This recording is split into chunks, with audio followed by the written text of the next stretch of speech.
तो जय एकलिंग की लगा लो, जय भारत माता की लगा।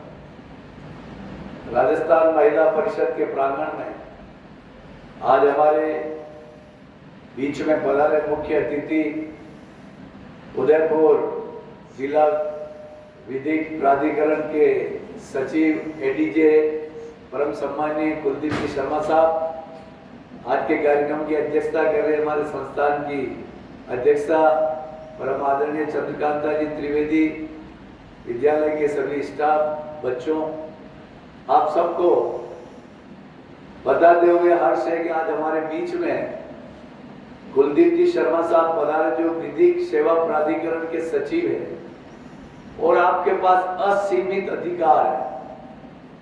छात्रों से लेकर महिलाओं से लेकर मजदूरों से लेकर इतने अधिकार है कि आपके पास काम करने का समय कम है और जिला इतना बड़ा है। कल आपके बीच में आने वाले थे, लेकिन अचानक कोई जेल का निरीक्षण करने के लिए आपको गोकुलधाम जाड़ों जाना पड़ गया। तो लास्ट टाइम में आपने प्रोग्राम आगे बढ़ाते हुए आज आप समय हमारे लिए निकाला है। मैं शर्मा साहब को बताना चाहता हूँ, ये संस्था देश की आजादी के समय की स्थापित है और मेरे मामा जी फ्रीडम फाइटर परशुराम जी त्रिवेदी और शांता जी त्रिवेदी स्वतंत्रता सेनानी, उन्होंने उस समय में नारी शिक्षा के लिए पहल की थी, जब उस समय में मेवाड़ में रूढ़िवादी घूंघट प्रथा, महिलाओं को बाहर निकलने की आजादी नहीं हुआ करती थी और उस समय में वो छोटी सी उम्र में शादी करके मेवाड़ में आई थी नागपुर से। और जब मामा जी हमारे मेवाड़ प्रजा मंडल में माणिकलाल जी वर्मा अध्यक्ष थे और मामा जी सेक्रेटरी थे, उनके नेतृत्व में पूरा देश की आजादी का आंदोलन चल रहा था। और उस समय में जब मामी जी भी क्रांतिकारी विचारों से नागपुर में पढ़ी लिखी जन्मी थी, वो भी उस आंदोलन में कूदी और उस आंदोलन के दौरान वो संघर्ष कर रहे थे। उस समय में राजा रजवाड़ और अंग्रेजों की हुकूमत थी। रंग निवास जो जगह है, वहां पर पूरे उदयपुर के लोग प्रदर्शनकारी इकट्ठे हुए थे और वहां के उस समय हुकूमतदारों ने उस आंदोलनकारियों पर घोड़े दौड़ाए, लाठियां बरसाई और गोलियां चलाई। उसमें वो जख्मी हो गए।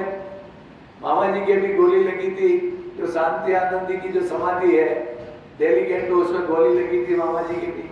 और मामी जी उस घटना में गंभीर रूप से घायल हो गए। घोड़े के दौड़ने की वजह से उनकी योनि पर चोट लगी और वो जीवन भर के लिए यहाँ से उनको बॉम्बे शिफ्ट किया, बच्चादानी निकाली और जीवन भर के लिए वो मां नहीं बन पाई।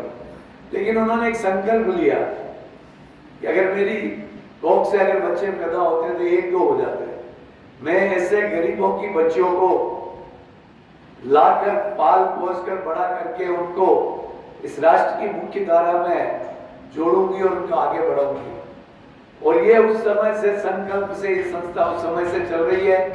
यहाँ दलित, पिछड़े, आदिवासी बच्चों को शिक्षा दी जाती है। यहाँ से कई आरएस अधिकारी बने, कई शिक्षा अधिकारी बने, कई डॉक्टर बने, कई लेक्चरर बने। ये वो संस्था है। और आज हमारे वर्तमान में हमारी संस्था की अध्यक्षा चंद्रकांता जी के नेतृत्व में यहाँ पर 4-5 फैकल्टी काम कर रही है। हमारी खुद की रोज नर्सरी उदयपुर के टॉप 10 में आती है। हमारा महिला छात्रावास है, हमारी डिजिटल लाइब्रेरी है, हमारी हायर सेकेंडरी स्कूल है, बाल सदन है। ऐसे कई एक्टिविटी हमारे द्वारा संचालित की जा रही है। और हम शिक्षा को मूल रूप से शिक्षा के रूप में, जैसा व्यावसायीकरण शिक्षा का जो हो रहा है आज के दौर में, वो यहाँ पर व्यावसायीकरण नहीं है, बिल्कुल शिक्षा के रूप में ही, शिक्षा के मंदिर के रूप में हम चलाते हैं। हम आर्थिक मापदंड पर हम विद्यालय को नहीं जोड़ते हैं और पूर्ण रूप से ईमानदारी से संस्था को संचालित करने का काम आपकी देखरेख में अभी कुछ ही दिनों पहले हमारे अध्यक्ष जी का आग्रह था और विद सेक्रेटरी मेरी छोटी बहन सी है, उसका सेक्रेटरी जी का, जोरी जी का आग्रह था कि मुझे निदेशक पद पर मनोनीत किया। और मैंने निदेशक बनने के बाद ये पहला आपका कार्यक्रम बना मुझे बहुत खुशी है, क्योंकि आपसे मेरे बहुत पुराना संपर्क है।